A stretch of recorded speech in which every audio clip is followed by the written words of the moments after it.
TV news पर स्वागत है आप सभी दर्शकों का। मैं हूं आपके साथ सिमरन। ಬಿಜಾಪುರ ನಗರದ ಎಲ್ಲ ಮಹನೀಯರು ಈಗ ಕಳ್ಳರ ಹಾವಳಿ ಬಿಜಾಪುರದಾಗ ಎಲ್ಲಾ ಕಡೆನೂ ಕೇಳಿ ಬರ್ಲಾಕತ್ತದ. ಈಗ ಎಲ್ಲಾ ಒಂದು ವಾರ್ಡ್ಗಳಲ್ಲಿ ಆಯಾ ವಾರ್ಡಿನ ಆ ಓಣಿಯ ಎಲ್ಲರೂ ಕೂಡ ರಾತ್ರಿ ಗಸ್ತಿ ತಿರುಗಲಾಕತ್ತಾರ. ಈಗ ಪೊಲೀಸರು ಆದ್ರೂ ಕೂಡ ಸಾಕಷ್ಟು ಕಡೆ ಎಲ್ಲಾ ರಾತ್ರಿ ಬೆಳತನ ಅಡ್ಡಾಡ್ತಾರ. ಆದ್ರೂ ಅವ್ರು ಸ್ವಲ್ಪ ಮಂದಿ ಕಡಿ ಇಬ್ಬಿಬ್ಬರೇ ಬರ್ತಾರ ಬೀಟ್ ಮ್ಯಾಗ.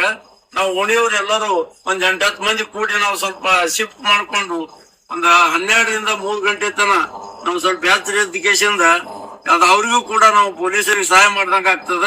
ಈ ಎಲ್ಲರೂ ಎಚ್ಚೆತ್ತುಕೊಂಡ್ರ ಇಲ್ಲಿ ಬಿಜಾಪುರ ನಗರದ ಒಂದು ಈ ಕಳ್ಳರ ಹಾವಳಿಯನ್ನು ತಡಿಬಹುದಂತ ಕೇಶಿಂದ ನಮಗ ಅನಿಸ್ಯದ. ಅದಕ್ಕೆ ತಾವೆಲ್ಲರೂ ಎಲ್ಲಾ ಬಡಾವಣೆಗಳಲ್ಲಿ ಯಾತ್ರೆ ಎಜುಕೇಶನ್ ಪೊಲೀಸರಿಗೆ ಸಹಕಾರ ಕೊಡಬೇಕು, ಕಳ್ಳರ ಹಾವಳಿಯನ್ನು ತಡಿಬೇಕಂತ ಹೇಳಿ ತಮ್ಮೆಲ್ಲರಲ್ಲಿ ವಿನಂತಿ ಮಾಡ್ಕೊತಾ ಇದ್ದೀವಿ.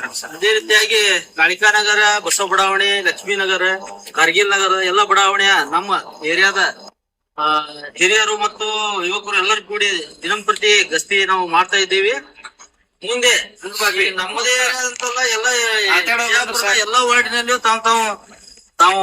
ತಾವು ಗಸ್ತಿ ಮಾಡಿ ಪೊಲೀಸ್ ಡಿಪಾರ್ಟ್ಮೆಂಟ್ಗೆ ಒಂದು ಹೆಲ್ಪ್ ಮಾಡ್ಬೇಕು. ತಮ್ಮ ಸುರಕ್ಷಿತ ತಾವೇ ಮಾಡ್ಕೋಬೇಕಾಗಿ ಎಲ್ಲರಿಗೆ ವಿನಮ್ರ ವಿನಂತಿ.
लेटेस्ट न्यूज अपडेट्स के लिए YouTube एक्सप्रेस को सब्सक्राइब कीजिए, साथ में बेल आइकॉन को भी क्लिक कीजिए। साथ ही साथ लाइक, शेयर और कमेंट करना ना भूलिए।